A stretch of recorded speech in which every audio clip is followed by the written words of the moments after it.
ओम ओम ओम। आज हम फिर से ल्यूसेंट का जो वस्तुनिष्ठ सामान्य ज्ञान है उनके प्रश्नों को देखेंगे।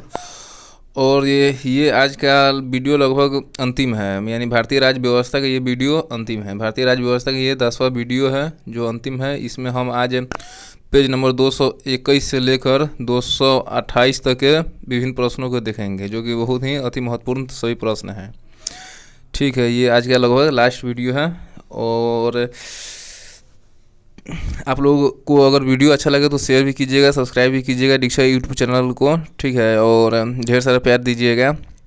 और आज का ये लास्ट वीडियो है इंडियन पॉलिटी के भारतीय राज्य व्यवस्था का, ये 10वां वीडियो है। इसमें पेज नंबर 221 से लेकर 228 तक देखेंगे, अर्थात 228 तक ही है भारतीय राज्य व्यवस्था के प्रश्न। ठीक है, बहुत ही अति महत्वपूर्ण प्रश्न है सभी। और वीडियो अच्छा लगे तो शेयर भी कीजिएगा। ये सभी एग्जाम के दृष्टिकोण से अति महत्वपूर्ण है, चाहे टीजीटी, पीजीटी, बीपीएससी जो थर्ड फेज के आने वाला है, जो मार्च में एग्जाम होगा, उसके लिए भी बहुत ही महत्वपूर्ण प्रश्न है। ठीक है, तो शुरू करते हैं। देखेंगे चैप्टर लगभग 40 देखेंगे। संविधान संशोधन से संबंधित प्रश्नों को देखेंगे, संविधान संशोधन से संबंधित प्रश्नों को देखेंगे। ठीक है, शुरू करते हैं। संविधान के किस भाग एवं अनुच्छेद में संविधान संशोधन प्रक्रिया का उल्लेख है? भाग 20 एवं अनुच्छेद 368 में। संविधान किस भाग एवं अनुच्छेद में संविधान संशोधन प्रक्रिया का उल्लेख है? भाग 20 एवं अनुक्रमांक 368 में। भारतीय संविधान में संशोधन होता है धारा 368 के अनुसार। भारतीय संविधान में संशोधन होता है धारा 368 के अनुसार। भारतीय संविधान की कौन सी विशेष व्यवस्था दक्षिण अफ्रीका के संविधान से ली गई है? संविधान संशोधन। भारतीय संविधान की कौन सी विशेष व्यवस्था दक्षिण अफ्रीका के संविधान से ली गई है? संविधान संशोधन। संविधान संशोधन कितने प्रकार से किया जा सकता है? 3 प्रकार से। संविधान संशोधन कितने प्रकार से किया जा सकता है? 3 प्रकार से। संविधान संशोधन हेतु विधेयक सर्वप्रथम कहाँ प्रस्तुत किया जाता है? संसद में। संविधान संशोधन हेतु विधेयक सर्वप्रथम कहाँ प्रस्तुत किया जाता है? संसद में। संविधान में संशोधन की पहल की जा सकती है संसद के किसी एक सदन में। संविधान में संशोधन की पहल की जा सकती है संसद के किसी एक सदन में। संविधान के अधिकांश अनुच्छेदों को संशोधित करने के लिए कौन सी प्रक्रिया अपनाई जाती है? साधारण बहुमत। संविधान के अधिकांश अनुच्छेदों को संशोधित करने के लिए कौन सी प्रक्रिया अपनाई जाती है? साधारण बहुमत।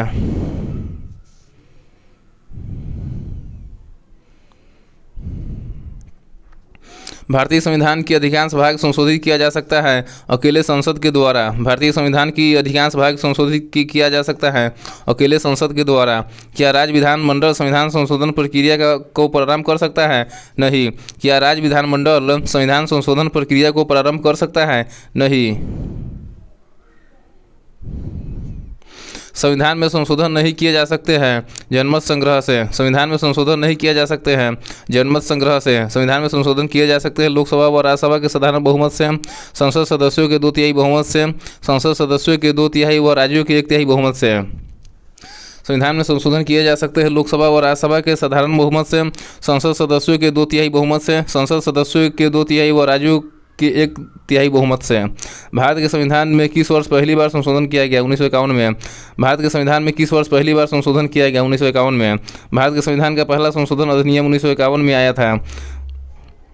पहला संशोधन अधिनियम 1951 में आया था। प्रथम संवैधानिक संशोधन अधिनियम किससे संबंधित था? कुछ राज्यों के कृषि भूमि सुधार से। प्रथम संवैधानिक संशोधन अधिनियम किससे संबंधित था? कुछ राज्यों के कृषि भूमि सुधार से। भूतकालिक प्रभाव से लागू होने वाला अपनी तरह का पहला संविधान संशोधन अधिनियम कौन सा है? 10वां। भूतकालिक प्रभाव से लागू होने वाला अपनी तरह का पहला संविधान संशोधन अधिनियम कौन सा है? 10वां।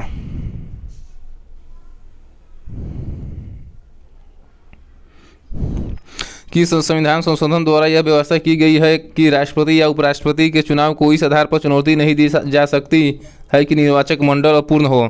11वीं। किस संविधान संशोधन द्वारा यह व्यवस्था की गई कि राष्ट्रपति या उपराष्ट्रपति के चुनाव को इस आधार पर चुनौती नहीं दी जा सकती है कि निर्वाचक मंडल अपूर्ण है? 11वां। 11वां, किस संविधान संशोधन द्वारा यह व्यवस्था की गई है कि उपराष्ट्रपति के चुनाव के लिए संसद के दोनों सदनों की संयुक्त बैठक बुलाना आवश्यक नहीं है। 11वां, किस संविधान संशोधन द्वारा यह व्यवस्था की गई है कि उपराष्ट्रपति के चुनाव के लिए संसद के दोनों सदनों की संयुक्त बैठक बुलाना आवश्यक नहीं है। 11वां, किस संशोधन द्वारा नागालैंड को राज्य का दर्जा प्रदान किया गया है। 13वां, किस संशोधन द्वारा नागालैंड को राज्य का दर्जा प्रदान किया गया है। 13वां, किस संविधान संशोधन द्वारा पंजाब राज्य को पुनर्गठित करके पंजाब तथा हरियाणा राज्य एवं चंडीगढ़ केंद्रशासित प्रदेश की स्थापना की गई है। 18वां, किस संविधान संशोधन द्वारा पंजाब राज्य को पुनर्गठित करके पंजाब तथा हरियाणा राज्य एवं चंडीगढ़ केंद्र शासित प्रदेश की स्थापना की गई है। 18वां, संविधान की 8वीं अनुसूची में सिंधी भाषा को किस संवैधानिक संशोधन द्वारा शामिल किया गया है। 21वां, संविधान की 8वीं अनुसूची में सिंधी भाषा को किस संवैधानिक संशोधन द्वारा शामिल किया गया। 21वां, किस संवैधानिक संशोधन अधिनियम द्वारा मेघालय राज्य की स्थापना की गई। 22वां, किस संवैधानिक संशोधन अधिनियम द्वारा मेघालय राज्य की स्थापना की गई। 22वां, संसद को मौलिक अधिकारों में संशोधन करने का अधिकार संविधान के किस संशोधन द्वारा दिया गया है। 24वां, संसद को मौलिक अधिकारों में संशोधन करने का अधिकार संविधान के किस संशोधन द्वारा दिया गया है। 24वां, पंचायतों के समस्त चुनावों का संचालन करता है राज्य निर्वाचन आयोग। पंचायतों के समस्त चुनाव का संचालन करता है राज्य निर्वाचन आयोग।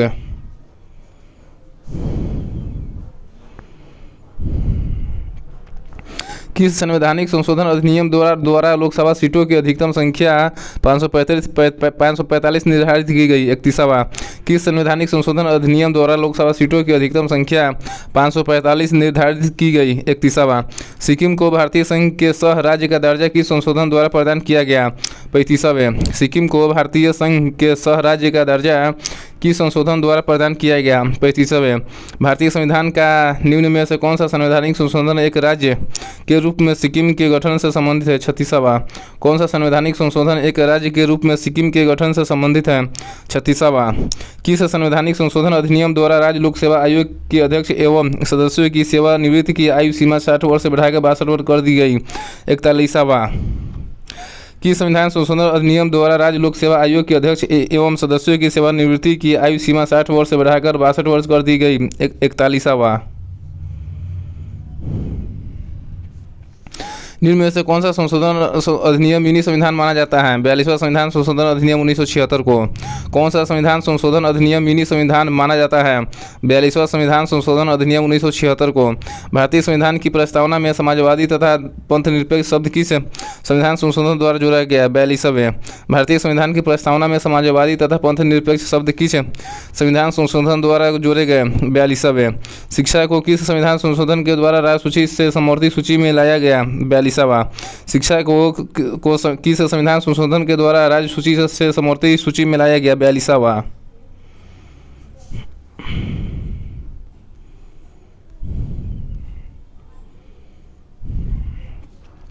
भारतीय संविधान में किस संशोधन द्वारा नागरिकों के मौलिक कर्तव्यों को सम्मिलित किया गया। 42वें, भारतीय संविधान में किस संशोधन द्वारा नागरिकों के मौलिक कर्तव्यों को सम्मिलित किया गया। 42वें, किस संविधान संशोधन द्वारा किन्हीं विशेष परिस्थिति में नीति निर्देशक सिद्धांतों को मूल अधिकारों के ऊपर अधिक महत्व देने का प्रावधान है। 42वें, किस संविधान संशोधन द्वारा किन्हीं विशेष परिस्थिति में नीति निर्देशक सिद्धांतों को मूल अधिकारों के ऊपर अधिक महत्व देने का प्रावधान है। 42वें, संविधान की प्रस्तावना को निम्न में से किस संवैधानिक संशोधन के अंतर्गत संशोधित किया गया। 42वें, संविधान की प्रस्तावना को किस संवैधानिक संशोधन के अंतर्गत संशोधित किया गया। 42वें, भारतीय संविधान की प्रस्तावना में धर्मनिरपेक्ष समाजवादी तथा राष्ट्र की एकता एवं अखंडता वाक्यांश किस संशोधन द्वारा समाविष्ट किया गया। 42वें, भारतीय संविधान की प्रस्तावना में पंथ निरपेक्ष समाजवादी तथा राष्ट्र की एकता एवं अखंडता वाक्यांश किस संशोधन द्वारा समाविष्ट किया गया। 42वें, 42वां संविधान संशोधन अधिनियम 1976 निम्न में से किस समिति की रिपोर्ट के आधार पर तैयार किया गया था। स्वर्णसिंह समिति। 42वां संविधान संशोधन अधिनियम 1976 किस समिति की रिपोर्ट के आधार पर तैयार किया गया था। स्वर्णसिंह समिति। भारतीय संविधान के किस संशोधन द्वारा राष्ट्रपति को कोई मामला मंत्रिपरिषद के द्वारा पुनर्विचार किए जाने के लिए वापस भेजने का अधिकार दिया गया है। 42वां, भारतीय संविधान के किस संशोधन द्वारा राष्ट्रपति को कोई मामला मंत्रिपरिषद के द्वारा पुनर्विचार किए जाने के लिए वापस भेजने का अधिकार दिया गया है। 42वां,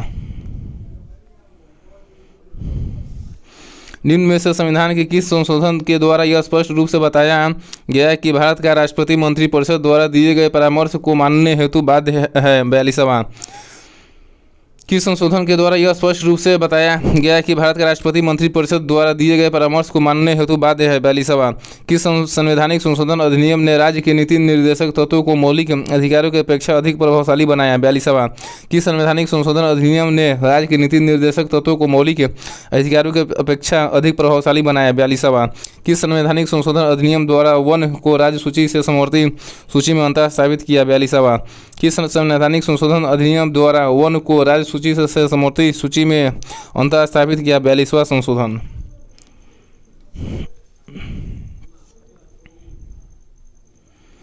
42वें संविधान संशोधन अधिनियम 1976 से भारतीय संविधान में एक नया अध्याय जोड़ा गया, मौलिक कर्तव्य को। 42वें संविधान संशोधन अधिनियम 1976 से भारतीय संविधान में एक नया अध्याय जोड़ा गया, मौलिक कर्तव्य का। संविधान के किस संशोधन को भारत का मिनी संविधान कहा जाता है और इसे 1976 में राष्ट्रीय आपातकाल के दौरान लाया गया था? 42वां संशोधन। संविधान के किस संशोधन को भारत का मिनी संविधान कहा जाता है और इसे 1976 में राष्ट्रीय आपातकाल के दौरान लाया गया था? 42वां संशोधन। किस संविधान संशोधन अधिनियम द्वारा स्वतंत्रता के मौलिक अधिकारों की संख्या को 7 से घटाकर 6 किया? 44वां संशोधन। किस संविधान संशोधन अधिनियम द्वारा स्वतंत्रता के मौलिक अधिकारों की संख्या को 7 से घटाकर 6 किया गया?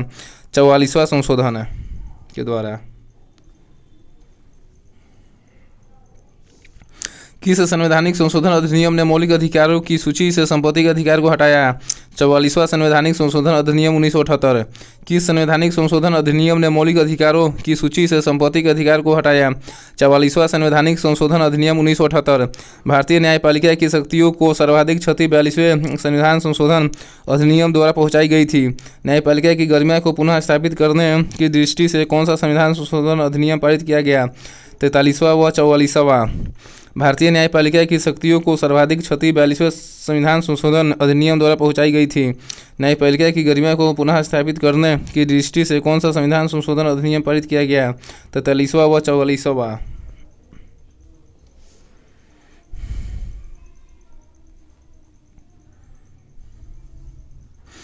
उपराष्ट्रपति मंत्रिपरिषद से उसके द्वारा दी गई सलाह पर पुनर्विचार करने की अपेक्षा कर सकेगा और राष्ट्रपति ऐसे पुनर्विचार के बाद दी गई सलाह के अनुसार कार्य करेगा। यह उपबंध किसके द्वारा भारतीय संविधान में अंतः स्थापित किया गया? 44वें संशोधन द्वारा। राष्ट्रपति मंत्रिपरिषद से उसके द्वारा दी गई सलाह पर पुनर्विचार करने की अपेक्षा कर सकेगा और राष्ट्रपति ऐसे पुनर्विचार के बाद दी गई सलाह के अनुसार कार्य करेगा। यह उपबंध किसके द्वारा भारतीय संविधान में अंतः स्थापित किया गया? 44वें संशोधन के द्वारा। किस संविधान संशोधन अधिनियम द्वारा लोकसभा के कार्यकाल को 6 वर्ष से घटाकर 5 वर्ष कर दिया गया? 44वें। किस संविधान संशोधन अधिनियम द्वारा लोकसभा के कार्यकाल को 6 वर्ष से घटाकर 5 वर्ष कर दिया गया? 44वें। 42वें संवैधानिक संशोधन अधिनियम की अनेक आपत्तिजनक अंशों को खुद करने के लिए कौन सा संवैधानिक संशोधन अधिनियम पारित किया गया? 44वां। 42वें संवैधानिक संशोधन अधिनियम की अनेक आपत्तिजनक अंशों को दूर करने के लिए कौन सा संवैधानिक संशोधन अधिनियम पारित किया गया? 44वां।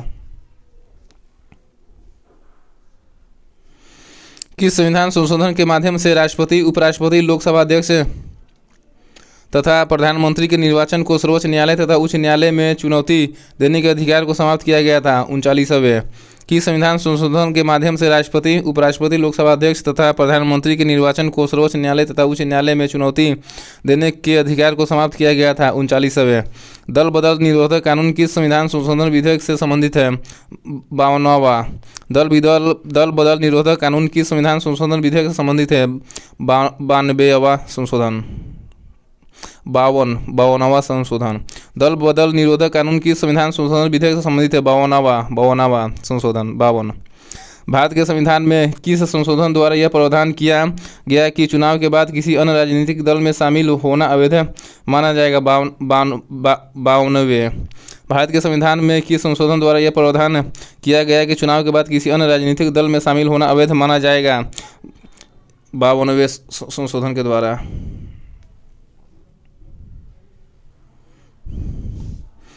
वह संवैधानिक संशोधन कौन सा है जिसके द्वारा राजनीतिक दल दल बदल का प्रतिबंध लगाया गया।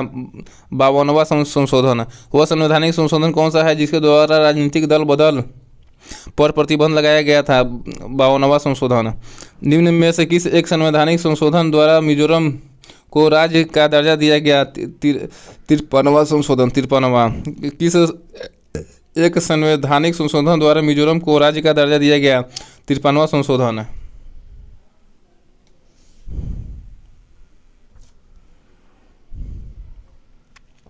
भारत के संविधान के किस संशोधन ने गोवा को राज्य का दर्जा दिया? 56वां संशोधन। भारत के संविधान के किस संशोधन ने गोवा को राज्य का दर्जा दिया? 56वां संशोधन। किस संवैधानिक संशोधन अधिनियम द्वारा अरुणाचल प्रदेश को राज्य का दर्जा प्रदान किया गया? 55वां संशोधन। किस संवैधानिक संशोधन अधिनियम द्वारा अरुणाचल प्रदेश को राज्य का दर्जा प्रदान किया गया? 55वां संशोधन। भारतीय संविधान के किस संवैधानिक संशोधन अधिनियम ने लोकसभा और राज्यों की विधानसभाओं के निर्वाचन के लिए मतदान की आयु 21 से घटाकर 18 कर दी? 61वां। भारतीय संविधान के किस संवैधानिक संशोधन अधिनियम ने लोकसभा और राज्यों की विधानसभाओं के निर्वाचन के लिए मतदान की आयु 21 से घटाकर 18 कर दिया गया? 61वां संशोधन है। 61वां। 74वें संविधान संशोधन का संबंध किस संस्था से है? नगर पालिका से। 74वें संविधान संशोधन का संबंध किस संस्था से है? नगर पालिका से। किस संविधान संशोधन के द्वारा दिल्ली को राष्ट्रीय राजधानी क्षेत्र बनाया गया? 69वां। किस संविधान संशोधन के द्वारा दिल्ली को राष्ट्रीय राजधानी क्षेत्र बनाया गया? 69वां संशोधन। किस संवैधानिक संशोधन के द्वारा राष्ट्रीय राजधानी क्षेत्र दिल्ली तथा संघ शासित क्षेत्र पुदुचेरी पांडिचेरी के विधानसभा सदस्यों को राष्ट्रपति के निर्वाचक मंडल में शामिल करने का प्रावधान किया गया? 70वें संशोधन। किस संवैधानिक संशोधन के द्वारा राष्ट्रीय राजधानी क्षेत्र दिल्ली तथा संघ शासित क्षेत्र पुदुचेरी पांडिचेरी के विधानसभा सदस्यों को राष्ट्रपति के निर्वाचक मंडल में शामिल करने का प्रावधान किया गया? 70वें संशोधन है।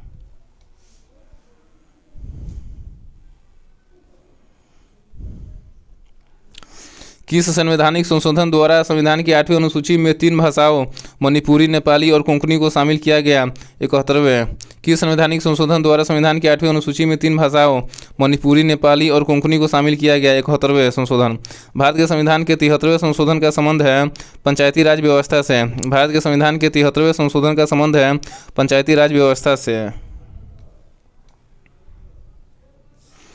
किस संविधान संशोधन अधिनियम ने भारतीय संविधान में नगर पालिकाओं से संबंधित उपबंधों को जोड़ा था? 74वां संशोधन अधिनियम 1992। किस संविधान संशोधन अधिनियम ने भारतीय संविधान में नगर पालिकाओं से संबंधित उपबंधों को जोड़ा था?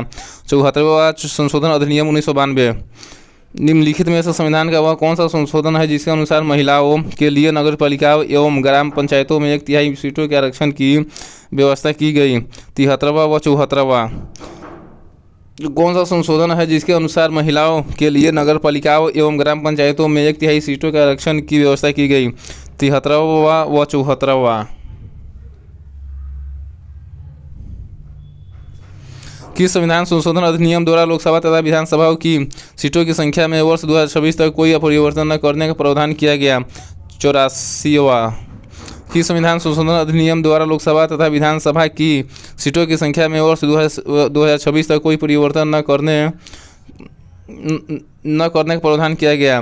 84वां। 86वां संविधान संशोधन 11वां मौलिक कर्तव्य जोड़ा गया किस वर्ष अधिनियमित किया गया था? 2002 में। 86वां संविधान संशोधन 11वां मौलिक कर्तव्य जोड़ा गया किस वर्ष अधिनियमित किया गया था? 2002 में। कौन सा संशोधन के पश्चात बोडो और डोगरी भाषाएं 8वीं अनुसूची में शामिल की गई?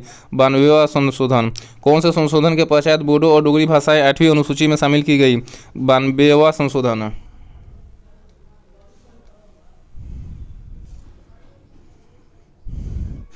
भारतीय संविधान के संशोधन में कौन सा संशोधन केंद्रीय मंत्रिमंडल के आकार को सीमित करता है? 91वां संशोधन। भारतीय संविधान के संशोधन में से कौन सा संशोधन केंद्रीय मंत्रिमंडल के आकार को सीमित करता है? 91वां संशोधन। 91वां संशोधन विधेयक मंत्रिपरिषद को कितना प्रतिशत तक सीमित करने के लिए जारी किया गया? 15%। 91वां संविधान संशोधन विधेयक मंत्रिपरिषद को कितना प्रतिशत तक सीमित करने के लिए जारी किया गया? 15%। 42वें संविधान संशोधन द्वारा जोड़ा गया नया अनुच्छेद संबंधित है मूल कर्तव्यों से। 42वें संविधान संशोधन द्वारा जोड़ा गया नया अनुच्छेद संबंधित है मूल कर्तव्यों से।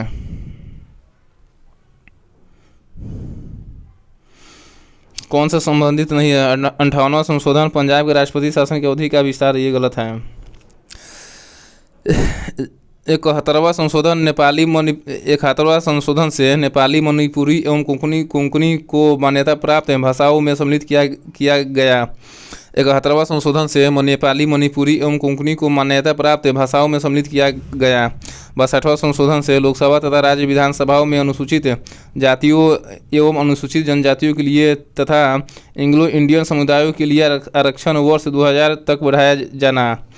62वां संशोधन से लोकसभा तथा राज्य विधानसभाओं में अनुसूचित जातियों एवं अनुसूचित जनजातियों के लिए तथा एंग्लो इंडियन समुदायों के लिए आरक्षण वर्ष 2000 ईस्वी तक बढ़ाया जाना।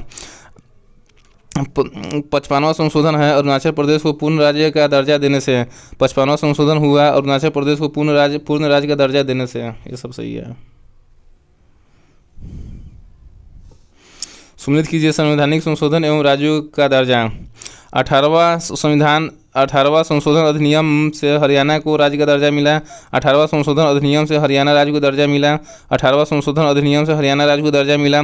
22वां संशोधन अधिनियम से मेघालय राज्य को दर्जा मिला। 22वां संशोधन अधिनियम से मेघालय राज्य को दर्जा मिला। 22वां संशोधन अधिनियम से मेघालय राज्य का दर्जा मिला।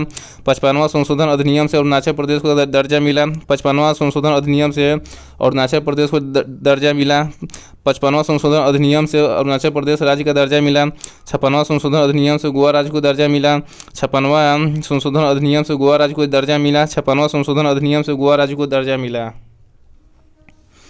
इस प्रकार इसका आंसर ये होगा। किस संविधान संशोधन अधिनियम द्वारा अनुसूचित जनजातियों हेतु एक पृथक राष्ट्रीय आयोग की स्थापना का प्रावधान किया गया? 89वां संशोधन। किस संविधान संशोधन अधिनियम द्वारा अनुसूचित जनजातियों हेतु एक पृथक राष्ट्रीय आयोग की स्थापना का प्रावधान किया गया? 89वां संशोधन के द्वारा। निम्न संवैधानिक संशोधनों में से कौन से राज्यों से निर्वाचित होने वाले लोक सभा के सदस्यों की संख्या में वृद्धि करने से संबंधित है? 7वां और 31वां। निम्न संवैधानिक संशोधनों में से कौन से राज्यों से निर्वाचित होने वाले लोक सभा के सदस्यों की संख्या में वृद्धि करने से संबंधित है? 7वां और 31वां। भारतीय संविधान के किस एक संशोधन द्वारा राष्ट्रपति को भी मामला मंत्रिपरिषद द्वारा पुनर्विचार किए जाने के लिए वापस भेजने का अधिकार दिया गया? 44वां संशोधन के द्वारा। किस एक संशोधन द्वारा राष्ट्रपति को कोई भी मामला मंत्रिपरिषद द्वारा पुनर्विचार किए जाने के लिए वापस भेजने का अधिकार दिया गया? 44वां संशोधन द्वारा। किस संवैधानिक संशोधन द्वारा वर्ष 2026 तक लोकसभा की सीटों के पुनर्निर्धारण पर प्रतिबंध लगा दिया गया? 84वां संशोधन। किस संवैधानिक संशोधन द्वारा वर्ष 2026 तक लोकसभा के सीटों के पुनर्निर्धारण पर प्रतिबंध लगा दिया गया? 84वां संशोधन के द्वारा। नीचे दिए गए स्तंभ में कौन सम्मिलित गलत है? 62वां संशोधन पिछड़ी जाति से, ये गलत है। 92वां संशोधन द्वारा दल बदल विधेयक कानून आया। 92वां संशोधन के द्वारा दल बदल विधेयक आया। 92वां संशोधन से दल बदल विधेयक आया। 48वां संशोधन से पंजाब आपात का उपबंध किया गया।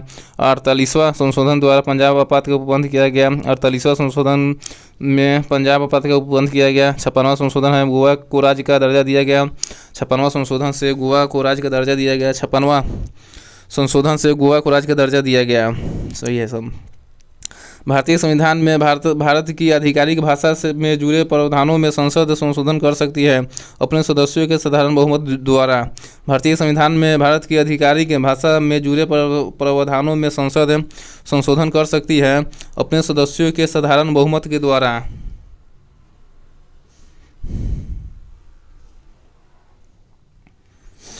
तिहत्तरवां संविधान संशोधन अधिनियम 1993 निर्दिष्ट करता है देश में मजबूत एवं जीवंत पंचायती राज संस्थाओं की बुनियादी रखना।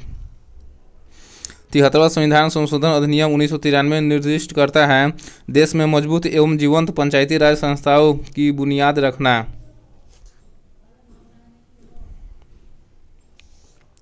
संविधान के 73वें संशोधन में पंचायती राज के क्षेत्र में कौन सा प्रस्तावित नहीं किया गया है? पंचायती राज निर्वाचित कार्यकर्ता अपने पद पर कार्य करने के लिए अयोग्य ठहराए जाएंगे यदि उनके 2 से अधिक संतानें हैं। ये गलत है।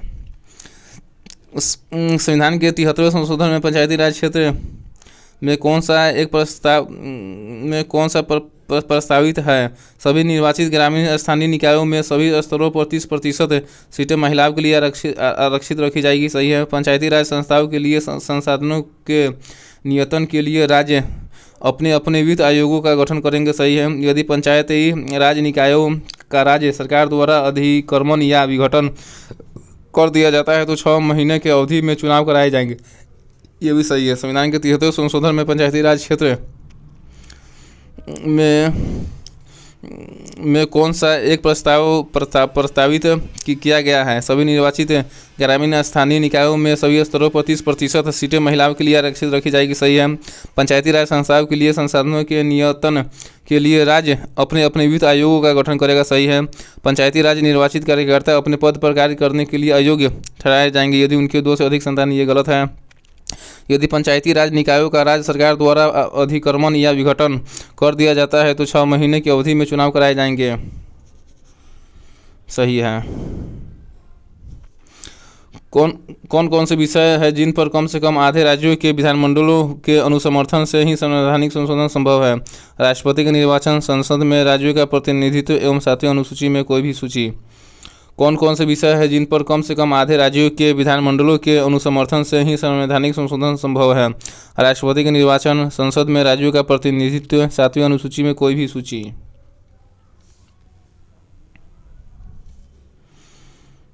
पढ़ेंगे पेज नंबर 224 है।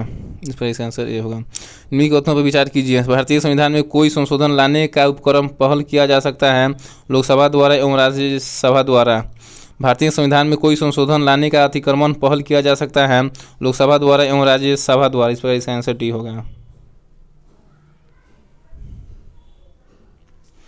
42वां संविधान संशोधन अधिनियम उल्लेखनीय है क्योंकि नीति निर्देशक तत्वों को मौलिक अधिकारों पर वरीयता प्रदान करता है। 42वां संविधान संशोधन अधिनियम उल्लेखनीय है क्योंकि नीति निर्देशक तत्वों को मौलिक अधिकारों पर वरीयता प्रदान करता है।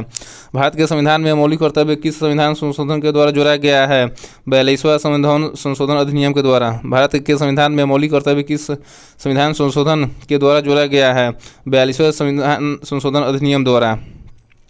भारत के संविधान में 9वीं अनुसूची की संशोधन अधिनियम द्वारा जोड़ी गई है? पहला संशोधन अधिनियम के द्वारा। भारत के संविधान में 9वीं अनुसूची की संशोधन अधिनियम द्वारा जोड़ी गई है? पहला संशोधन अधिनियम के द्वारा जोड़ी गई है। 14 अगस्त 2007 को संसद द्वारा भारतीय संविधान में संशोधन के उपरांत अब अनुसूचित जाति की सूची में जातियों की संख्या कितनी है? 1206। 14 अगस्त 2007 को संसद द्वारा भारतीय संविधान में संशोधन के उपरांत अब अनुसूचित जाति की सूची में जातियों की संख्या कितनी है? 1206। संसद द्वारा 73वां और 74वां दोनों संशोधन किस वर्ष पारित किए गए थे? 1992 में। संसद द्वारा 73वां और 74वां दोनों संशोधन किस वर्ष पारित किए गए थे? 1992 में।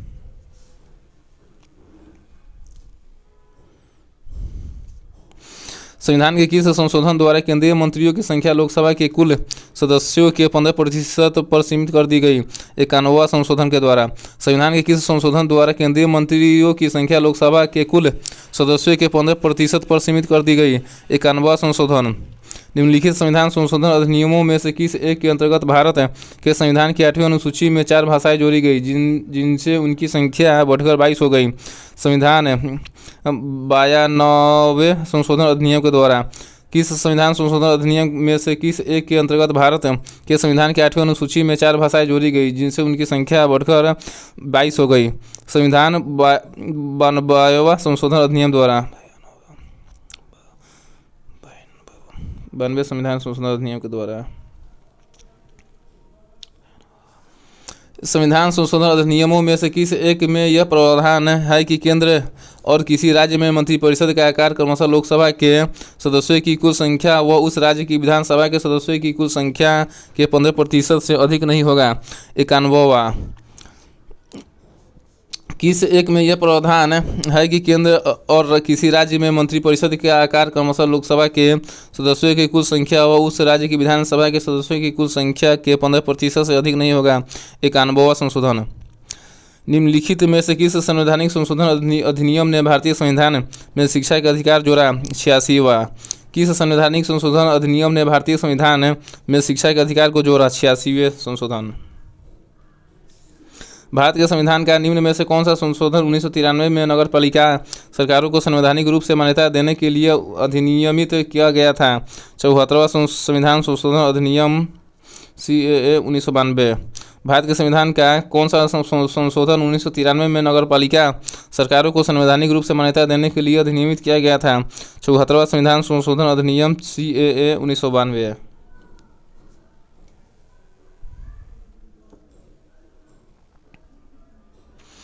किस संविधान संशोधन अधिनियम ने भारतीय संविधान के अनुच्छेद 21 क के तहत शिक्षा के अधिकार को मूल अधिकार बनाया गया? 86वां संशोधन अधिनियम के द्वारा। किस संविधान संशोधन अधिनियम ने भारतीय संविधान के अनुच्छेद 21 क के तहत शिक्षा के अधिकार को मूल अधिकार बनाया है? 86वां संशोधन अधिनियम के द्वारा। भारतीय संविधान के किस संशोधन के द्वारा अनुच्छेद 51A के तहत एक नया मौलिक कर्तव्य जोड़ा गया? 86वां संशोधन अधिनियम 2002 के द्वारा। भारतीय संविधान के किस संशोधन के द्वारा अनुच्छेद 51A के तहत एक नया मौलिक कर्तव्य जोड़ा गया? 86वें संशोधन अधिनियम 2002 में। भारतीय संविधान के कौन सा संशोधन पंचायती राज व्यवस्था को संवैधानिक दर्जा प्रदान करता है? 73वां। भारतीय संविधान का कौन सा संशोधन पंचायती राज व्यवस्था को संवैधानिक दर्जा प्रदान करता है? 73वां। भारतीय संघ से किसी राज्य के पृथक होने को प्रतिबंधित किया गया है? संविधान के 16वें संशोधन अधिनियम 1963 के द्वारा। भारतीय संघ से किसी राज्य के पृथक होने को प्रतिबंधित किया गया है? संविधान के 16वें संशोधन अधिनियम 1963 के द्वारा।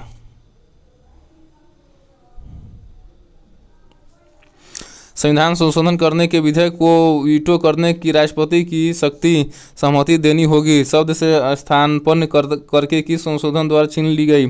24वां संशोधन के द्वारा। संविधान संशोधन करने के विधेयक को वीटो करने की राष्ट्रपति की शक्ति सहमति देनी होगी शब्द से स्थानापन्न करके किस संशोधन द्वारा छीन ली गई? 24वां संशोधन के द्वारा। कि संविधान संशोधन एक्ट के तहत मतदाताओं की आयु 21 वर्ष से घटाकर 18 वर्ष की गई? 61वें। कि संविधान संशोधन एक्ट के तहत मतदाताओं की आयु 21 वर्ष से घटाकर 18 वर्ष की गई? 61वें संशोधन के तहत। भारत के संविधान के निम्न में से किस संशोधन अधिनियम ने रियासतों के पूर्व शासकों की प्रीवी पर से और विशेषाधिकारों को समाप्त कर दिया? 26वां संशोधन अधिनियम 1971 में। भारत के संविधान के किस संशोधन अधिनियम ने रियासतों के पूर्व शासकों के प्रीवी पर से और विशेषाधिकारों को समाप्त कर दिया? 26वां संशोधन अधिनियम 1971 के द्वारा।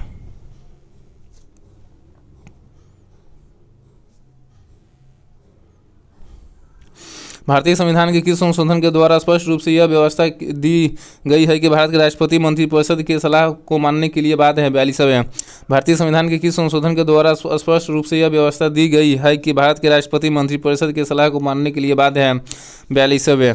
भारतीय संविधान के अधिकांश उपबंधों का संशोधन किया जा सकता है अकेली संसद द्वारा? भारतीय संविधान के अधिकांश उपबंधों का संशोधन किया जा सकता है अकेली संसद के द्वारा। संसद के 44वें संशोधन अधिनियम द्वारा किसे विलोपित किया गया? संपत्ति के अधिकार को। संसद के 44वें संशोधन अधिनियम द्वारा किसे विलोपित किया गया? संपत्ति के अधिकार को। भारत के संविधान में किस संशोधन के अंतर्गत GST लगाया गया? 101वें संशोधन के तहत। भारत के संविधान में किस संशोधन के अंतर्गत GST लगाया गया? 101वें संशोधन के द्वारा। भारत के संविधान का 73वां संशोधन ग्राम सभा को राज्य विधानमंडल द्वारा सौंपे गए कार्यों और शक्तियों को निष्पादित करने के लिए पंचायत राज प्रणाली की स्थापना के रूप में परिकल्पित करता है। भारत के संविधान का 73वां संशोधन ग्राम सभा को राज्य विधानमंडल द्वारा सौंपे गए कार्यों और शक्तियों को निष्पादित करने के लिए पंचायत राज प्रणाली की स्थापना के रूप में परिकल्पित करता है। भारत के संविधान में निम्न में से कौन सा संशोधन भाषा के आधार पर भारतीय राज्यों के पुनर्गठन को संवैधानिक रूप से बदलने के प्राथमिक उद्देश्य के साथ पारित किया गया था? 7वां संशोधन। कौन सा संशोधन भाषा के आधार पर भारतीय राज्यों के पुनर्गठन को संवैधानिक रूप से बदलने के प्राथमिक उद्देश्य के साथ पारित किया गया था? 7वां संशोधन। भारतीय संविधान में कौन सा संशोधन उच्च न्यायालयों की अधिकारिता का केंद्रशासित प्रदेशों पर विस्तार से संबंधित है? 7वां संशोधन। भारतीय संविधान में कौन सा संशोधन उच्च न्यायालयों की अधिकारिता का केंद्रशासित प्रदेशों पर विस्तार से संबंधित है? 7वां संशोधन। भारतीय संविधान के 89वें संशोधन अधिनियम 2003 ने निम्न में से किस आयोग की स्थापना की थी? राष्ट्रीय अनुसूचित जनजाति आयोग की। भारतीय संविधान की 89वें संशोधन अधिनियम 2003 ने किस आयोग की स्थापना की थी? राष्ट्रीय अनुसूचित जनजाति आयोग की। अब पढ़ेंगे चैप्टर नंबर 41 पंचायती राज व्यवस्था। पंचायती राज व्यवस्था से संबंधित प्रश्नों को देखेंगे।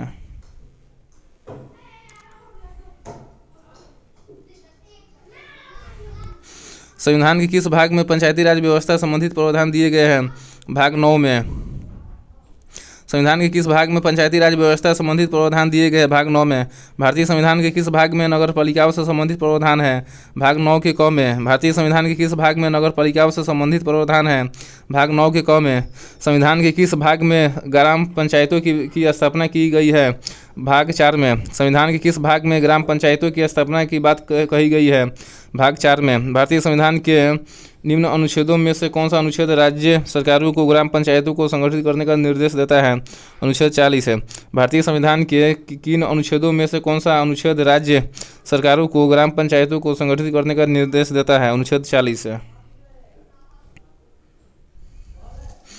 संविधान की 11वीं अनुसूची में क्या सम्मिलित है? पंचायतों का कार्यक्रम।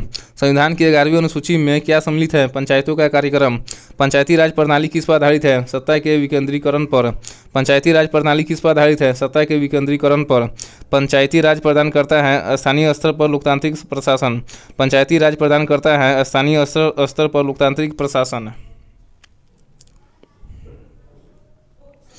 पंचायती राज का प्रधान लक्ष्य है ग्रामवासियों में शक्ति का विकेंद्रीकरण। पंचायती राज का प्रधान लक्ष्य है ग्रामवासियों में शक्ति का विकेंद्रीकरण।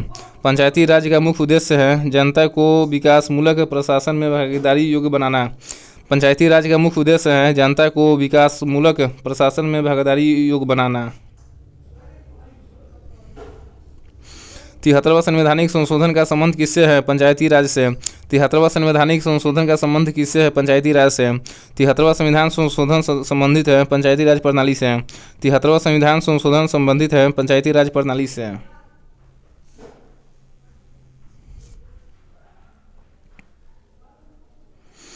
भारत में किसके अंतर्गत पंचायती राज प्रणाली की व्यवस्था की गई है?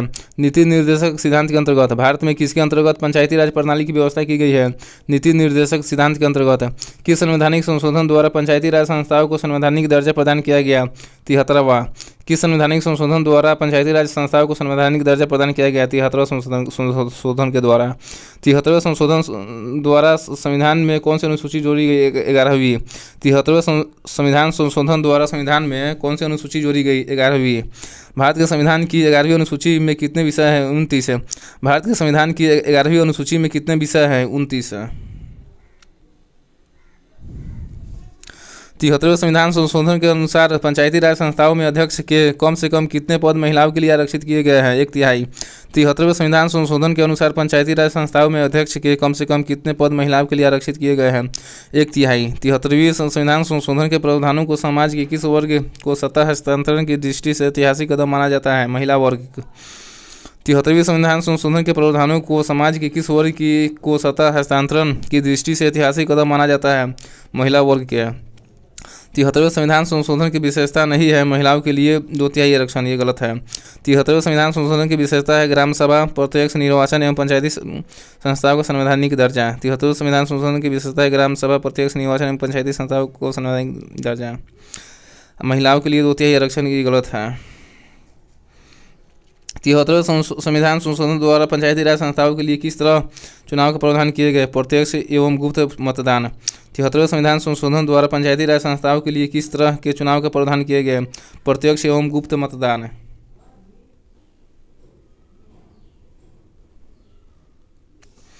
भारत के किसके चुनाव में आरक्षित स्थानों की चक्रानुक्रम से भरे जाने का प्रावधान किया गया है? पंचायती राज संस्थाओं के चुनाव में।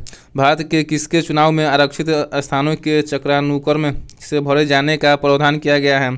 पंचायती राज संस्थाओं के चुनाव में। पंचायत के विघटन के उपरांत कौन सी समय अवधि नए चुनाव कराने हेतु सही है? 6 माह के अंदर ही। पंचायत के विघटन के उपरांत कौन सी समय अवधि नए चुनाव कराने हेतु सही है? 6 माह के अंदर। पंचायतों के लिए कराए जाने वाले सभी निर्वाचनों के संचालन का अधीक्षण, निर्देशन और नियंत्रण निहित होता है राज्य निर्वाचन आयोग में।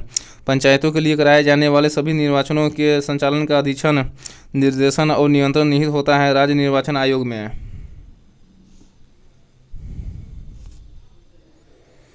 पढ़ेंगे पेज नंबर 226 के प्रश्न को। 73वें संविधान संशोधन के अनुसार पंचायती राज संस्था का कार्यकाल कितने वर्ष रखा गया है? 5 वर्ष। 73वें संविधान संशोधन के अनुसार पंचायती राज संस्था का कार्यकाल कितने वर्ष रखा गया है? 5 वर्ष। भारत के पंचायती राज का प्रबल समर्थक थे महात्मा गांधी, सिद्धराज ढींढा, राजीव गांधी। भारत के पंचायती राज के प्रबल समर्थक थे महात्मा गांधी, सिद्धराज ढींढा, राजीव गांधी। पंचायती राज संस्थाओं में महिलाओं तथा दुर्बल वर्गों के अधिक प्रतिनिधित्व के समर्थक थे राजीव गांधी। पंचायती राज संस्थाओं में महिलाओं तथा दुर्बल वर्गों के अधिक प्रतिनिधित्व के समर्थक थे राजीव गांधी। भारत में महिलाओं के लिए सत्ता आरक्षित है पंचायती राज संस्थाओं में। भारत में महिलाओं के लिए स्थान आरक्षित है पंचायती राज संस्थाओं में। 73वें संविधान संशोधन अधिनियम किस तिथि से लागू हुआ? 24 अप्रैल 1993 से। 73वें संविधान संशोधन अधिनियम किस तिथि से लागू हुआ? 24 अप्रैल 1993 से। भारत में पंचायती राज अधिनियम कब लागू हुआ? 24 अप्रैल 1993 में। भारत में पंचायती राज अधिनियम कब लागू हुआ? 24 अप्रैल 1993 को। पंचायत के चुनाव कराने हेतु निर्णय किसके द्वारा लिया जाता है? राज्य सरकार के द्वारा। पंचायत के चुनाव कराने हेतु निर्णय किसके द्वारा लिया जाता है? राज्य सरकार द्वारा। भारत में पंचायती राज को प्रारंभ किया गया 1959 में। भारत में पंचायती राज को प्रारंभ किया गया 1959 ईस्वी में। पंचायती राज प्रथम प्रवर्तित किया गया राजस्थान में। पंचायती राज प्रथम प्रवर्तित किया गया राजस्थान में।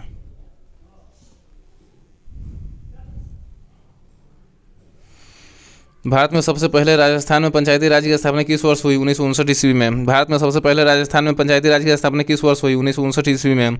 स्थानीय ग्रामीण शासन के रूप में पंचायती राज प्रणाली सर्वप्रथम क्रमानुसार अपनाई गई राजस्थान और आंध्र प्रदेश के द्वारा। स्थानीय ग्रामीण प्रशासन के रूप में पंचायती राज प्रणाली सर्वप्रथम क्रमानुसार अपनाई गई सबसे पहले राजस्थान, फिर उसके बाद आंध्र प्रदेश के द्वारा। भारत में पंचायती राज व्यवस्था सर्वप्रथम राजस्थान और आंध्र प्रदेश में आरंभ की गई। भारत में पंचायती राज व्यवस्था सर्वप्रथम राजस्थान और आंध्र प्रदेश में आरंभ की गई। 2 अक्टूबर 1959 को भारत में पंचायती राज का शुभारंभ निम्न में से कहाँ पर किया गया? नागौर, राजस्थान में। 2 अक्टूबर 1959 को भारत में पंचायती राज का शुभारंभ कहाँ पर किया गया था? नागौर, राजस्थान में। पंचायती राज की दृष्टि से महत्वपूर्ण प्रतिवेदन है बलवंत राय मेहता समिति प्रतिवेदन। पंचायती राज की दृष्टि से महत्वपूर्ण प्रतिवेदन है बलवंत राय मेहता समिति प्रतिवेदन। लोकतांत्रिक विकेंद्रीकरण का सुझाव दिया गया बलवंत राय मेहता के द्वारा। लोकतांत्रिक विकेंद्रीकरण का सुझाव दिया गया बलवंत राय मेहता के द्वारा। पंचायती राज संस्थाओं को संवैधानिक मान्यता प्राप्त करने की अनुशंसा करने वाली समिति का नाम था LM सिंघवी समिति। पंचायती राज संस्थाओं को संवैधानिक मान्यता प्राप्त करने की अनुशंसा करने वाली समिति का नाम था LM सिंघवी समिति।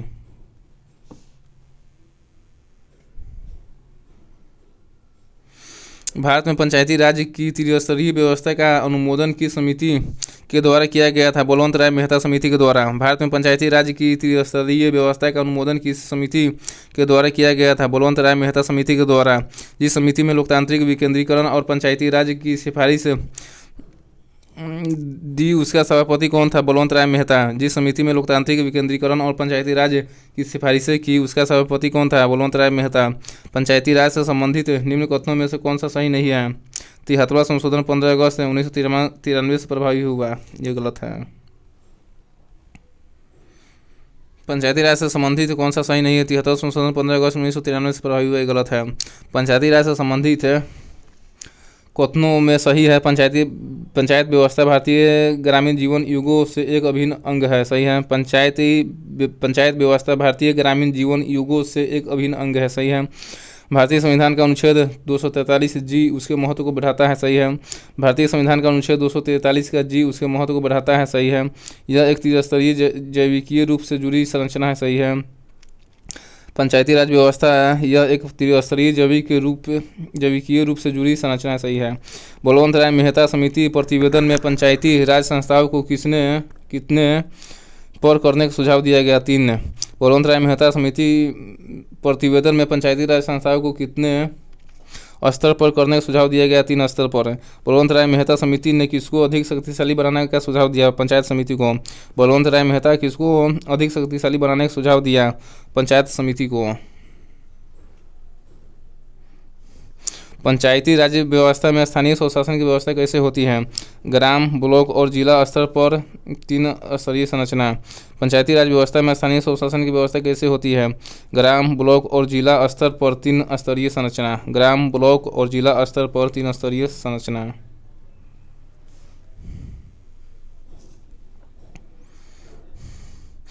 बलवंत राय समिति प्रतिवेदन के अनुसार महत्वपूर्ण संस्था है, पंचायत समिति। बलवंत राय समिति प्रतिवेदन के अनुसार महत्वपूर्ण संस्था है, पंचायत समिति।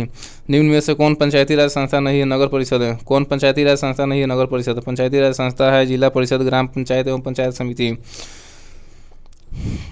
कौन पंचायती राज संस्था है, जिला परिषद, ग्राम पंचायत एवं पंचायत समिति। ये सब पंचायत। कौन पंचायती राज संस्था है, जिला परिषद, ग्राम पंचायत एवं पंचायत समिति। ये सब पंचायती राज संस्था है। पंचायती राज संस्थाओं के संगठन के 2 स्तर होने का सुझाव दिया, अशोक मेहता समिति ने। पंचायती राज संस्थाओं के संगठन के 2 स्तर होने का सुझाव दिया, अशोक मेहता समिति ने। पंचायती राज के चुनाव में राजनीतिक दलों को खुले तौर से चुनाव चिन्हों के आधार पर भाग लेने देने का सुझाव किस समिति ने दिया, अशोक मेहता समिति ने। पंचायती राज के चुनाव में राजनीतिक दलों को खुले तौर से चुनाव चिन्हों के आधार पर भाग लेने देने का सुझाव किस समिति ने दिया, अशोक मेहता समिति ने। 1977 में केंद्र सरकार ने पंचायती राज संस्था की कार्यप्रणाली और ढांचे में सुधार लाने के उद्देश्य से किस समिति का नियुक्त किया, अशोक मेहता समिति को। 1977 में केंद्र सरकार ने पंचायती राज संस्था की कार्यप्रणाली और ढांचे में सुधार लाने के उद्देश्य से किस समिति को नियुक्त किया, अशोक मेहता समिति को। देश में पंचायती राज व्यवस्था का आरंभ किस समिति के रिपोर्ट के आधार पर किया गया, बलवंत राय मेहता समिति के। देश में पंचायती राज व्यवस्था का आरंभ किस समिति की रिपोर्ट के आधार पर किया गया, बलवंत राय मेहता समिति की रिपोर्ट पर। बलवंत राय मेहता समिति की अनुशंसाओं के आधार पर किस वर्ष पंचायती राज व्यवस्था को लागू किया गया, 1959 में। बलवंत राय मेहता समिति की अनुशंसा के आधार पर किस वर्ष पंचायती राज व्यवस्था को लागू किया गया, 1959 में। अशोक मेहता समिति ने पंचायती राज व्यवस्था के अंतर्गत कितने स्तरीय ढांचे की स्थापना की सलाह दी, 2। अशोक मेहता समिति ने पंचायती राज व्यवस्था के अंतर्गत कितने स्तरीय ढांचे की स्थापना की सलाह दी, 2।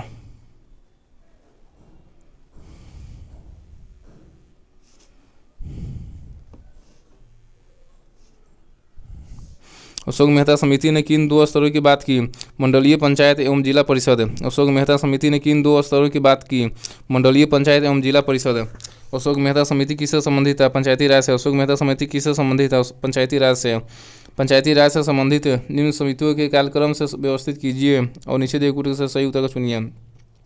सबसे पहले आएगा BR मेहता समिति, उसके बाद आएगा अशोक मेहता समिति, उसके बाद आएगा GVK राव समिति, उसके बाद आएगा LM सिंघवी समिति। सबसे पहले पंचायती राज से संबंधित समितियों को कालक्रम में व्यवस्थित कीजिए।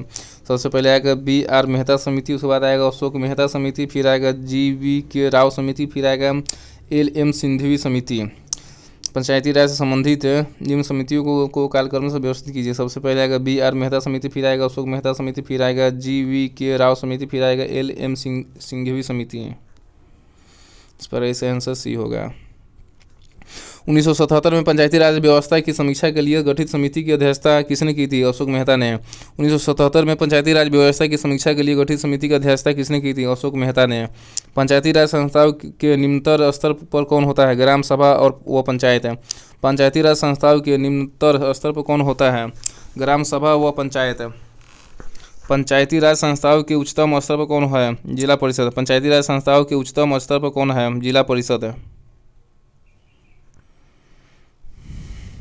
पंचायती राज की आधारशिला है ग्राम सभा। पंचायती राज की आधारशिला है ग्राम सभा।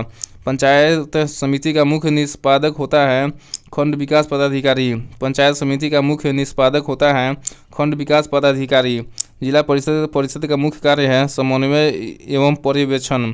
जिला परिषद का मुख्य कार्य है समन्वय एवं पर्यवेक्षण।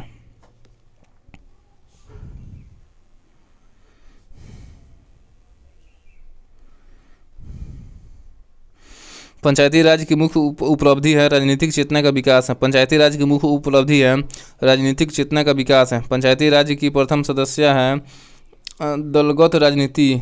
पंचायती राज की प्रधान समस्या है दलगत राजनीति। पंचायती राज की प्रधान समस्या है दलगत राजनीति। स्थानीय सांसद और विधायक किसके पदेन सदस्य होते हैं? जिला परिषद के। स्थानीय सांसद और विधायक किसके पदेन सदस्य होते हैं? जिला परिषद के। ग्राम पंचायत का निर्वाचन कराना निर्भर करता है राज्य सरकार पर। ग्राम पंचायत का निर्वाचन कराना निर्भर करता है राज्य सरकार पर। खंड स्तर ब्लॉक लेवल पर पंचायत समिति एक प्रशासनिक प्राधिकरण है। खंड स्तर ब्लॉक लेवल पर पंचायत समिति एक प्रशासनिक प्राधिकरण है। सामान्यतः पंचायत समिति में कितने प्रकार के सदस्य होते हैं? पदेन सदस्य, सहयोगी सदस्य एवं सहयोजित सदस्य। सामान्यतः पंचायत समिति में कितने प्रकार के सदस्य होते हैं? पदेन सदस्य, सहयोगी सदस्य एवं सहयोजित सदस्य। निम्नलिखित का सही वरीयता का क्रम क्या है? सबसे पहले आएगा ग्राम सभा, फिर पंचायत समिति, फिर वो आएगा जिला परिषद। सबसे पहले ग्राम सभा, फिर पंचायत समिति, फिर जिला परिषद आएगा। सबसे पहले ग्राम सभा, फिर पंचायत समिति, उसके बाद जिला परिषद आएगा। इस प्रकार इसका आंसर डी होगा। पेज नंबर अब 227 के प्रश्नों को देखेंगे। पंचायती राज सम्मिलित है राज्य सूची में। पंचायती राज सम्मिलित है राज्य सूची में। पंचायती राज सम्मिलित है राज्य सूची में। पंचायतों के द्वारा कौन सा कर वसूला जाता है? स्थानीय मेलों का पर कर। पंचायतों के द्वारा कौन सा कर वसूला जाता है? स्थानीय मेलों पर कर।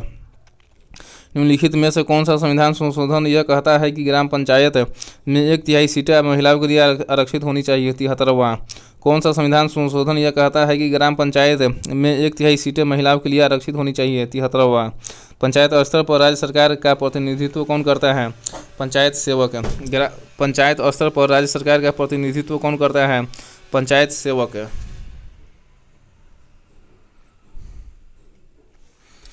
कौन पंचायती राज की 3 स्तरीय व्यवस्था के अंतर्गत नहीं है? तहसील स्तर। कौन पंचायती राज की 3 स्तरीय व्यवस्था के अंतर्गत नहीं है? तहसील स्तर। कौन पंचायती राज के 3 स्तरीय व्यवस्था के अंतर्गत है? जिला स्तर, ग्राम स्तर एवं प्रखंड स्तर। कौन पंचायती राज के 3 स्तरीय व्यवस्था के अंतर्गत है? जिला स्तर, ग्राम स्तर एवं प्रखंड स्तर।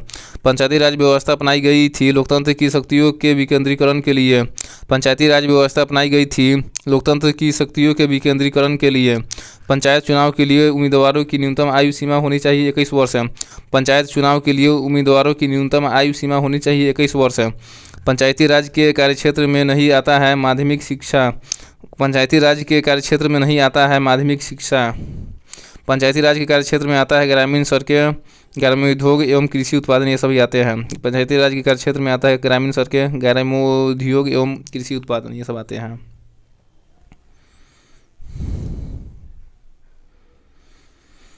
पंचायती राज संस्थान के अधिकतम आय का स्रोत है सरकारी अनुदान। पंचायती राज संस्थान के अधिकतम आय का स्रोत है सरकारी अनुदान। पंचायत समिति का गठन किस स्तर पर होता है? प्रखंड स्तर पर। पंचायत समिति का गठन किस स्तर पर होता है? प्रखंड स्तर पर। पंचायत समिति के प्रशासन का प्रबंध एक सरकारी अधिकारी करता है जिसे कहते हैं खंड विकास पदाधिकारी। पंचायत समिति के प्रशासन का प्रबंध एक सरकारी अधिकारी करता है जिसे कहते हैं खंड विकास पदाधिकारी। पंचायत राज त्रिसोपान प्रणाली का प्राथमिक भाग है ग्राम पंचायत। पंचायती राज त्रिसोपान प्रणाली का प्राथमिक भाग है ग्राम पंचायत। बलवंत राय मेहता समिति का गठन किस वर्ष किया गया? 1957 ईस्वी में। बलवंत राय मेहता समिति का गठन किस वर्ष किया गया? 1957 ईस्वी में। पंचायत समिति के सदस्य ग्राम पंचायत के सदस्यों द्वारा प्रत्यक्ष रूप से निर्वाचित किए जाते हैं। पंचायत समिति के सदस्य ग्राम पंचायत के सदस्यों द्वारा प्रत्यक्ष रूप से निर्वाचित किए जाते हैं। पंचायती राज संस्थाएं अपनी निधि हेतु निर्भर है सरकारी अनुदान पर। पंचायती राज संस्थाएं अपनी निधि हेतु निर्भर हैं सरकारी अनुदान पर। ग्राम पंचायतों की आय का स्रोत कौन सा है? मेला एवं बाजार कर। ग्राम पंचायतों की आय का स्रोत कौन सा है? मेला एवं बाजार कर। एक विकास खंड पर पंचायत समिति होती है, एक प्रशासकीय अधिकरण। एक विकास खंड पर पंचायत समिति होती है, एक प्रशासकीय अधिकरण। पढ़ेंगे पेज नंबर 228। Page number 228। यदि पंचायत भंग होती है तो किस अवधि के अंदर निर्वाचन होंगे? 6 माह के भीतर। यदि पंचायत भंग होती है तो किस अवधि के अंदर निर्वाचन होंगे? 6 माह के भीतर। निम्नलिखित में से भारत में पहला नगर निगम कहाँ स्थापित हुआ था? चेन्नई में। भारत में पहला नगर निगम कहाँ स्थापित हुआ था? चेन्नई में। लोकतंत्र विकास के लिए पंचायती राज संस्थाओं के पुनर्जीवन पर LM सिंघवी समिति को कब नियुक्त किया गया था? 1986 ईस्वी में। लोकतंत्र के विकास के लिए पंचायती राज संस्थाओं के पुनर्जीवन पर LM सिंघवी समिति को कब नियुक्त किया गया था? 1996 में। 1986 में नियुक्त किया गया था। लोकतंत्र के विकास के लिए पंचायती राज संस्थाओं के पुनर्जीवन पर एल.एम. सिंघवी समिति को कब नियुक्त किया गया था? 1986 में नियुक्त किया गया था। 1957 में किस समिति ने भारत में त्रिस्तरीय पंचायती राज की सर्वप्रथम सिफारिश की थी? बलवंत राय मेहता समिति ने। 1957 में किस समिति ने भारत में त्रिस्तरीय पंचायती राज्य की सर्वप्रथम सिफारिश की थी? बलवंत राय मेहता समिति ने। वर्तमान ग्रामीण स्वशासन की संरचना किसकी अनुशंसा पर की गई है? बलवंत राय मेहता समिति के। वर्तमान ग्रामीण स्वशासन की संरचना किसकी अनुशंसा पर की गई है? बलवंत राय मेहता समिति के। भारत के पंचायती राज व्यवस्था का वास्तुकार शिल्पी किसे कहा जाता है? बी.आर. मेहता को। भारत के पंचायती राज व्यवस्था का वास्तुकार शिल्पी किसे कहा जाता है? बी.आर. मेहता को। भारत में सही मायने में स्थानीय स्वशासन का जनक किसे कहा जाता है? लॉर्ड रिपन को। भारत में सही मायने में स्थानीय स्वशासन का जनक किसे कहा जाता है? लॉर्ड रिपन को। भारत में प्रत्यक्ष लोकतंत्र का उदाहरण क्या है? ग्राम सभा। भारत में प्रत्यक्ष लोकतंत्र का उदाहरण क्या है? ग्राम सभा। निम्न में से कौन सी एक समिति पंचायती राज संस्था से संबंधित नहीं है? पी.वी.एन. राव समिति। कौन सी एक समिति पंचायती राज संस्था से संबंधित नहीं है? पी.वी.एन. राव समिति। कौन सी एक समिति पंचायती राज से संबंधित है? एल.एम. सिंघवी समिति यह है, अशोक मेहता समिति एवं बलवंत राय मेहता समिति। कौन सी समिति पंचायती राज संस्था से संबंधित है? एल.एम. सिंघवी समिति, अशोक मेहता समिति, बलवंत राय मेहता समिति, ये सभी पंचायती राज संस्था से संबंधित है। ग्राम पंचायतों की आय का साधन कौन नहीं है? कृषि आय पर कर। ग्राम पंचायतों के आय का साधन कौन सा नहीं है? कृषि आय पर कर। ग्राम पंचायतों के आय का साधन है संपत्ति, जानवर एवं वाहन कर, ऐच्छिक दान या उपहार, राज्य सरकार द्वारा दिए गए अनुदान। ग्राम पंचायतों के आय का साधन है संपत्ति, जानवर एवं वाहन कर, ऐच्छिक दान या उपहार, राज्य सरकार द्वारा दिए गए अनुदान। निम्नलिखित में से क्या प्रत्यक्ष लोकतंत्र का उदाहरण है? ग्राम पंचायत। क्या प्रत्यक्ष लोकतंत्र का उदाहरण है? ग्राम पंचायत। ग्राम पंचायत के निर्वाचित प्रतिनिधियों का कार्यकाल कितना होता है? 5 वर्ष। ग्राम पंचायत के निर्वाचित प्रतिनिधियों का कार्यकाल कितना होता है? 5 वर्ष। पंचायतों के संदर्भ में कौन सा कथन सही है? मध्यवर्ती स्तर पर एक पंचायत होगा। पंचायतों के संदर्भ में कौन सा कथन सही है? मध्यवर्ती स्तर पर एक पंचायत होगा। मध्यवर्ती स्तर पर एक पंचायत होगा, यही केवल सही है। आंसर डी होगा। सूचियों को सूची 2 से सम्मिलित कीजिए तथा सूचियों को नीचे दिए गए कुछ से प्रयोग और सही उत्तर का चुनिए। समिति और नियुक्ति का वर्ष है। बलवंत राय मेहता समिति नियुक्त हुआ 1957 में। बलवंत राय मेहता समिति नियुक्त हुआ 1957 में। बलवंत राय मेहता समिति नियुक्त हुआ 1957 में। अशोक मेहता समिति नियुक्त हुआ 1977 में। अशोक मेहता समिति नियुक्त हुआ 1977 में। अशोक मेहता समिति नियुक्त हुआ 1977 में। एल.एम. सिंघवी समिति नियुक्त हुआ 1986 में। एल.एम. सिंघवी समिति नियुक्त हुआ 1986 में। एल.एम. सिंघवी समिति नियुक्त हुआ 1986 में। पी.के. ठुंगुन समिति नियुक्त हुआ 1988 में। पी.के. ठुंगुन समिति नियुक्त हुआ 1988 में। पी.के. ठुंगुन समिति नियुक्त हुआ 1988 में। इस प्रकार इसका आंसर भी होगा। और ये सभी समिति जो है ये पंचायती राज से संबंधित है। इस प्रकार से आज का जो ये वीडियो है वो ख़त्म हो चुका है। इसमें आज हम पेज नंबर 221 से लेकर 228 तक के विभिन्न प्रश्नों को देखे हैं। और ये लगभग 10वां वीडियो था जो कि भारतीय राज्य व्यवस्था की अंतिम वीडियो था। और ये 10 वीडियो बहुत ही महत्वपूर्ण है। आप सीरीज बाय सीरीज देख सकते हैं। इसमें 1 2 3 सब लिखे हैं सीरीज बाय सीरीज। ठीक है, पूरा वीडियो को देखिए। आप लोगों को ढेर सारा प्यार दीजिए। ठीक है, और इस चैनल को सब्सक्राइब भी कीजिए और दीक्षा यूट्यूब चैनल को सब्सक्राइब कीजिए और शेयर भी कीजिए अपने दोस्तों और जो जनरल कंपटीशन की तैयारी करता है। बहुत ही महत्वपूर्ण प्रश्न है सभी। इसी के साथ विदा लेते हैं। लिस्टेंट का जो ऑब्जेक्टिव है ये बहुत ही विस्तार से दिया गया है इसमें। ठीक है, इससे बाहर प्रश्न नहीं छूटेगा एक भी। ठीक है, इसीलिए इसको पढ़िए ध्यान से और मस्ती कीजिए। और इस वीडियो को 2 बार जरूर देखिए, बहुत हद तक क्लियर हो जाएगा। ठीक है, इसी के साथ विदा लेते हैं। जय हिंद, वंदे मातरम। वंदे मातरम।